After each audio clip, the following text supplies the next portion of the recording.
Awal kehidupan Ayub yang diberkati. Di tanah Uz, hiduplah seorang bernama Ayub. Ia dikenal sebagai orang yang saleh, jujur, takut akan Tuhan, dan menjauhi kejahatan. Bukan hanya kata-kata orang, tetapi hidupnya benar-benar mencerminkan ketaatan. Tuhan memberkati Ayub dengan keluarga yang besar dan harmonis. Ia memiliki 7 anak laki-laki dan 3 anak perempuan. Rumah mereka bukan rumah yang penuh pertengkaran, melainkan penuh sukacita. Anak-anaknya hidup rukun. Mereka sering mengadakan perjamuan secara bergiliran di rumah masing-masing, menikmati kebersamaan sebagai keluarga. Namun yang membuat Ayub istimewa bukan hanya jumlah anaknya, melainkan hatinya sebagai seorang ayah. Setiap kali pesta selesai, Ayub bangun pagi-pagi dan mempersembahkan korban bakaran bagi setiap anaknya. Ia berkata dalam hatinya, mungkin anak-anakku sudah berbuat dosa dan mengutuki Tuhan di dalam hati. Ia tidak menunggu kesalahan nyata terlihat. Ia berjaga-jaga dan berdoa bagi keluarganya. Di luar rumahnya, berkat Tuhan juga nyata. Harta Ayub sangat banyak, ribuan kambing domba, ribuan unta, ratusan pasang lembu, ratusan keledai, banyak hamba. Ia menjadi orang terkaya di antara semua orang di timur pada zamannya. Kekayaan, kehormatan, dan keluarga yang utuh membuat hidupnya tampak sempurna. Namun inti dari semua berkat itu bukan sekadar jumlah ternak atau anak yang banyak. Berkat terbesar Ayub adalah hubungan yang dekat dengan Tuhan. Kekayaannya adalah hasil dari kehidupan yang takut akan Tuhan. Keluarga Ayub berdiri di atas dasar iman. Rumahnya diberkati bukan hanya karena harta, tetapi karena doa seorang ayah yang setia. Dan dari fondasi itulah, kisah besar tentang ujian dan kesetiaan Ayub dimulai. Pada suatu hari, anak-anak Allah datang menghadap Tuhan. Di antara mereka, datang juga iblis. Tuhan bertanya kepadanya, "Dari mana engkau?" Iblis menjawab, "Dari perjalanan mengelilingi dan menjelajahi bumi." Lalu Tuhan berfirman, "Apakah engkau memperhatikan hambaku Ayub? Tidak ada seorang pun seperti dia di bumi, seorang yang saleh dan jujur, takut akan Tuhan dan menjauhi kejahatan." Namun iblis menanggapi dengan tuduhan. Ia berkata bahwa kesalehan Ayub bukan tanpa alasan. Menurutnya, Ayub takut kepada Tuhan karena diberkati dan dilindungi. Ia berkata seolah-olah iman Ayub bergantung pada kekayaan dan kenyamanan hidupnya. Iblis menantang, jika semua berkat itu diambil, Ayub pasti akan mengutuki Tuhan. Tuhan, yang mengenal hati Ayub, mengizinkan iblis menguji dia, tetapi dengan batas. Tuhan berkata bahwa semua milik Ayub boleh disentuh, tetapi nyawanya tidak boleh diganggu. Dalam satu hari, bencana datang bertubi-tubi. Ternaknya dirampas, para hambanya dibunuh, dan yang paling menyakitkan, anak-anaknya meninggal karena angin besar merobohkan rumah tempat mereka berkumpul.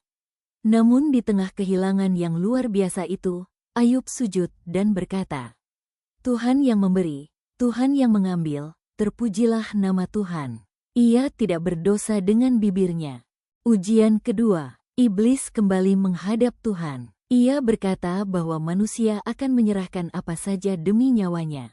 Maka Tuhan mengizinkan iblis menyentuh tubuh Ayub, tetapi tetap tidak boleh mengambil nyawanya. Ayub pun diserang penyakit kulit yang parah, dari kepala sampai kaki.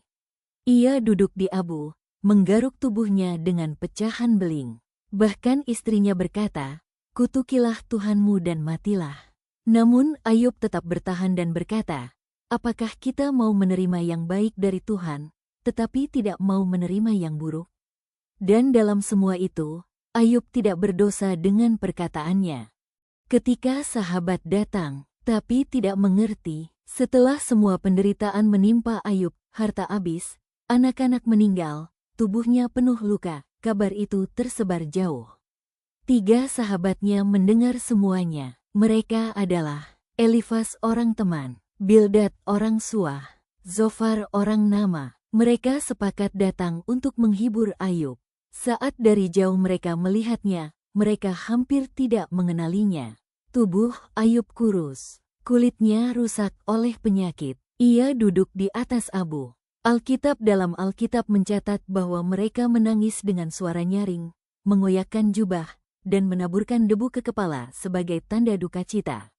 Dan selama 7 hari 7 malam, mereka duduk bersama Ayub, tanpa berkata apa-apa, karena mereka melihat betapa besar penderitaannya.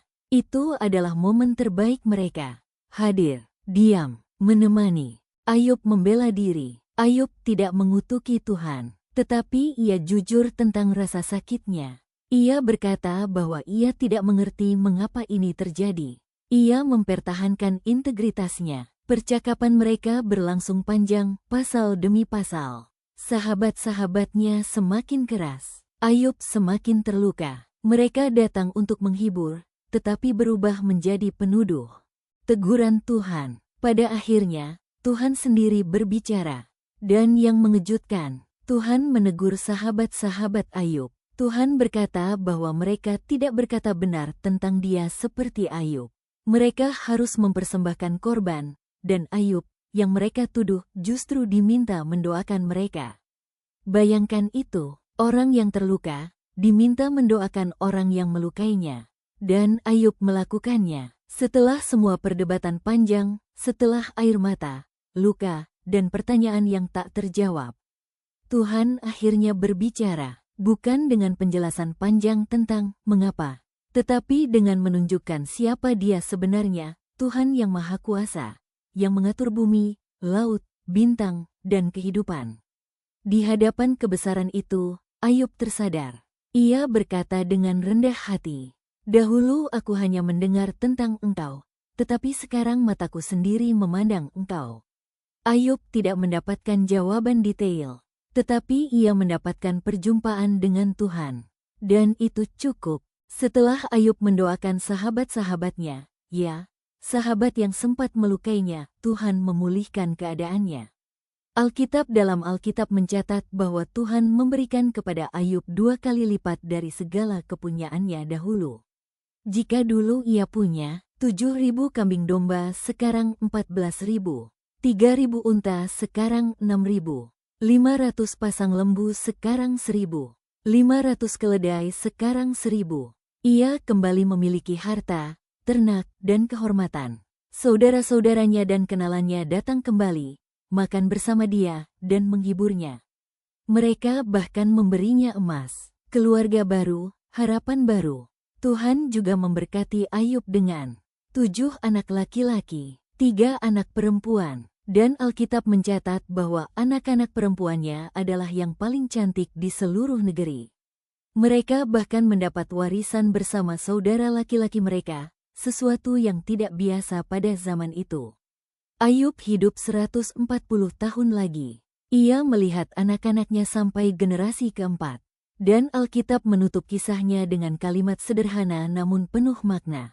Ayub mati dalam usia yang lanjut dan lanjut umur, dalam keadaan tua dan lanjut hari.